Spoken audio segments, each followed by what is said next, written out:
Hi, my name is Ashley. Welcome to my channel, Ashley in Africa, where I talk about traveling, moving, and doing business on the continent of Africa. If that sounds interesting to you, please subscribe to my channel and turn on your notification bell so that you get more updates as I post new content. So today's video is a response video to Traveling Sister video on why so many diasporans are leaving Tanzania. Real talk with Biggs, my good friend Biggs. And I wanted to respond to this video because it was great, and none of the reasons that they mentioned in the video were my reason. And so because of that, I'm sure that there were other diasporans that left Tanzania that didn't share those reasons, and I wanted to give my reason. So I never had an opportunity to meet Traveling Sister, but I loved the work that she was doing, and she was very much a pioneer for many Black women from the diaspora to get to Tanzania. So I'm super grateful for her and her contribution. And my good friend Biggs, that shared a lot of insight, has been in Tanzania for over 10 years, is a really good friend and super supportive of diasporans out in Tanzania. And I respect his position and his opinion so very much. And in this video, I just want to share my experience and the 3 reasons why I left Tanzania. Yeah, and so I have some notes. I want to make sure that I address them and get all of those reasons out so I'm pretty clear and honest with y'all, because that's what we're about.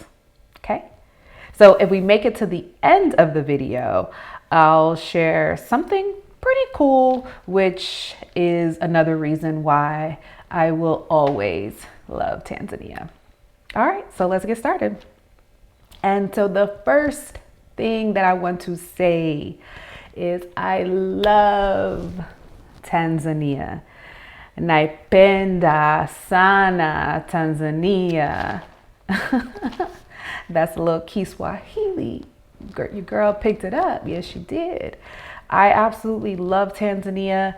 I spent a year in the beautiful country of Tanzania, based in Dar es Salaam, Tanzania. I had a home, a family, a community, and it was the most beautiful year of my life, I must say. And Tanzania will always and forever have a place in my heart, and I love it. I love it. And so these reasons why I left are nothing against the country itself. They actually are my personal reasons and things that I was looking for in a country, in a new place to live. And yeah, I also want to say, because many of the videos that are shared about this topic focus on finances, and that wasn't an issue for me. I am not rich. However, I've been an entrepreneur for over 10 years. I'm a saver. I invest and I plan. So I committed to a year to spend in Tanzania. It was something that I always wanted to do, live abroad. I never thought it was something that I would be able to do with children. And I did it. I did it. And the reasons why I left were specific to the type of life that I wanted to live and lifestyle that I wanted to live and build for myself and my family. So these 3 things, specifically 3 things, were very, very important and still are very important in the decision making for where I will choose to move to next. So let's jump in. Number 1, partnership, relationship. That's important to me. I am not one of these women that are like, I don't need a man. Ashley needs and wants a man, and knows that that is something he is on his way. And yeah, that's very important to me. And my experience in Tanzania was great, but I wasn't necessarily open at the time.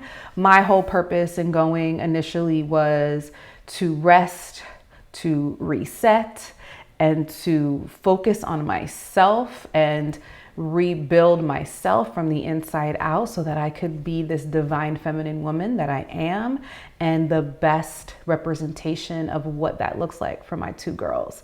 And I achieved that. Although that is a lifelong journey, I set out to achieve that, and that's what I achieved. And in the process of, I made, some connections and some relationships with some fellows and some gentlemen that were amazing, very divine, very handsome, charismatic, chivalrous. I will say that the men in Tanzania are very chivalrous and very, very caring and loving. But I will say that they marry pretty early. So unlike places like the West or in the US where, it's not really encouraged to get married young. It's like, oh, I'm working on myself. I'm working on my career. And you look up and you're in your 30s or your 40s or your 50s. And you don't start working on a family. No, that's not the case in Tanzania. And from what I understand, much of Africa, it is a very family-centered culture. Your success is in your ability to create generations, not just generational wealth for no generations. It is very important to have family and to procreate and bear children. And so that's something that is taught very early on. So most of the men in their 20s are married. By their 30s, they're married with multiple children. And so as a woman in her 30s, the men that I did meet, they were either all in relationship or were lying about being in relationship. And I will say this, not maybe maliciously lying, but not wanting to disappoint, which is something that I've learned in the Tanzanian culture that is very prevalent amongst many things, personal and professional, but that is a story for other days. So very young, they tend to be married very young. And also Tanzania is a very spiritual, and I'd really even say religious country. The primary religion that's practiced is Islam, Muslim religion. There is a huge population of Christianity as well. I might say, and don't quote me on this, it's probably about a 60-70% Muslim community, and the remainder Christianity. And that is primarily because Tanzania, when it was initially colonized, was colonized by the Oman, which is an Arabic people, which a lot of people don't know. And within that religion, dating a man who is Muslim is totally prohibited. So dating is not something that is really allowed. Does it happen? Yes. But rarely will you be introduced to family or really taken seriously unless there's a conversation about being interested in converting and actually converting and doing all of changing your name and all of that. And it wasn't that I was totally opposed to that, but it wasn't something that I was really gonna do that soon. If I'm just being honest. And I was open, and I'm still open, right? Like I'm still open to it. I consider myself a very spiritual being. So the constructs of religion are a little dicey for me.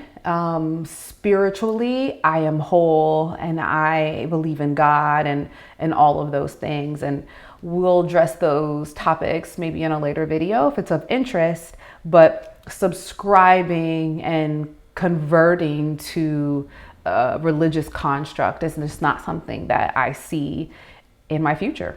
So that pretty much, made it not as easy, and not something that I was really willing to go down.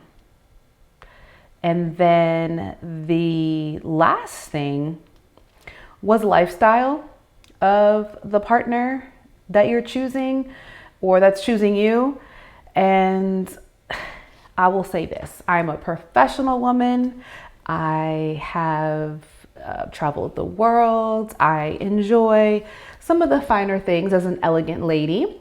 And Tanzania as a country has a very modest annual income compared to many countries in the West. And so the women and the men that are seeing comparable incomes, if at all comparable, tend to work in very structured and specific industries, which is pretty much the government.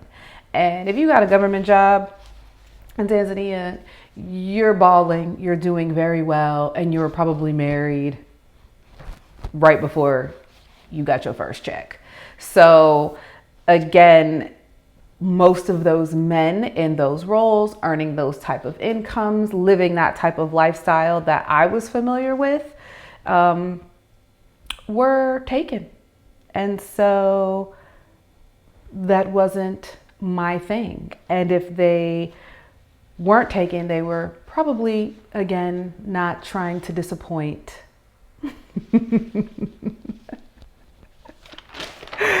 Yeah, so that was the first thing, partnership.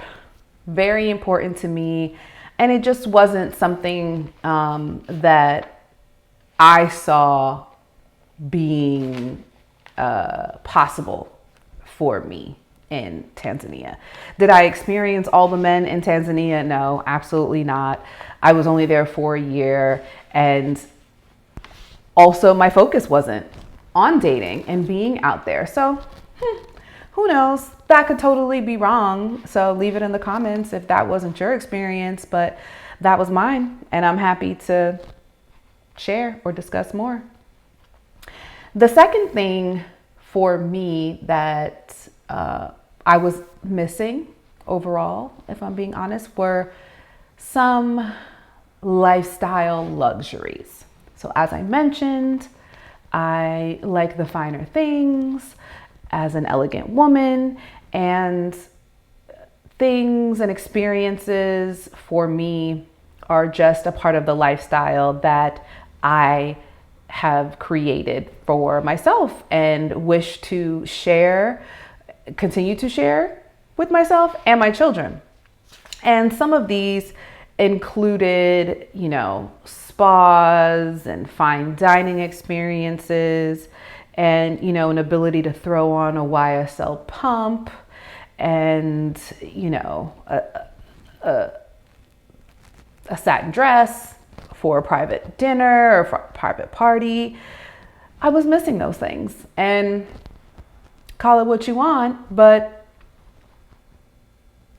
that's what I wanted. And that's what I was looking for in a long-term place. And again, my whole reason for going to Tanzania was not that, but as my year was winding down and I was thinking about, does this feel good for forever?